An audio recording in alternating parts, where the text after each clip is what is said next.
This video will show you the steps to graph linear equations that are not already in slope-intercept form using a graphing calculator.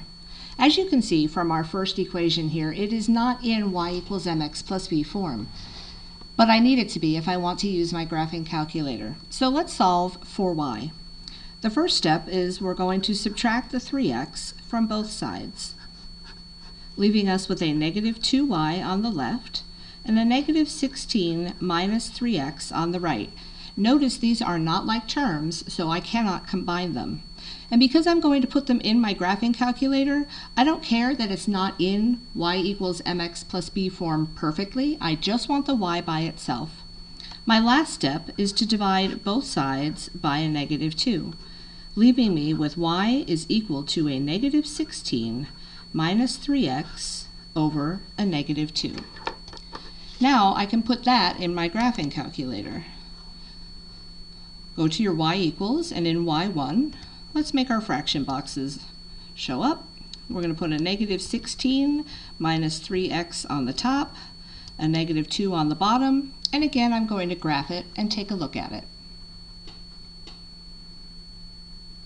Okay, it's going uphill. It's crossing the x-axis 1, 2, 3, 4, 5, somewhere between 5 and 6, and we are crossing the y-axis at a positive 8. So let's get our table, second graph, and let's choose 3 points. Our table going here, x over y. So again, I don't want to use any of those fractions, so I'm going to choose negative 4, 2. I think I'll choose 0, 8. And 2, 11 is not going to fit on my graph, so I'm going to have to go backwards. Let's pick negative 2 and 5. All right, negative 4, positive 2, 1, 2, 3, 4, up 2. 0, 8, 1, 2, 3, 4, 5, 6, 7, 8. And a negative 2, 1, 2, 3, 4, 5. Those look good. So let's use our ruler to draw our line,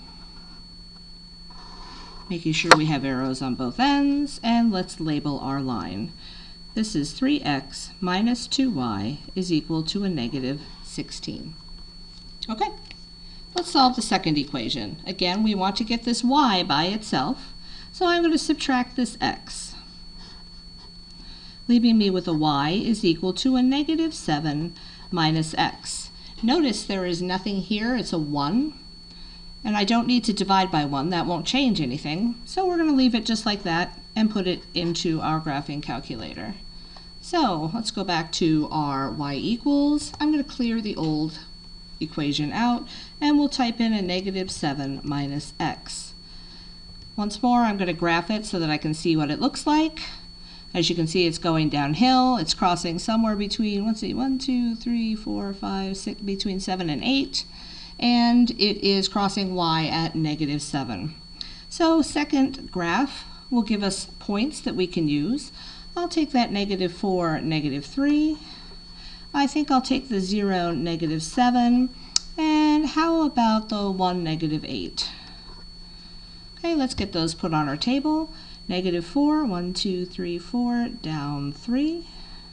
0, down 7, 1, 2, 3, 4, 5, 6, 7. And positive 1, negative 8. Okay, those also look okay. So let's draw our line here. Add our arrows and our label, x plus y equals negative 7. Okay, our solution looks like it is sitting right here, which is at 1, 2, 3, 4, 5, negative 6. Negative 1. And again, I can use the calculator to check that. Go back to your y equals, and let's go down to y2 and type that second equation back in. So alpha y equals number 1 to bring up your fraction box. Negative 16 minus 3x all over a negative 2. And let's graph that. Okay, as you can see, it looks just like what we have graphed on our paper. And let's make the calculator tell us what the solution is. Second trace, which is asking it to calculate. And we want to calculate the intersection, so I'm going to choose number 5 and hit enter. Again, here is my cursor. I need to use my arrow to move it closer to that intersection.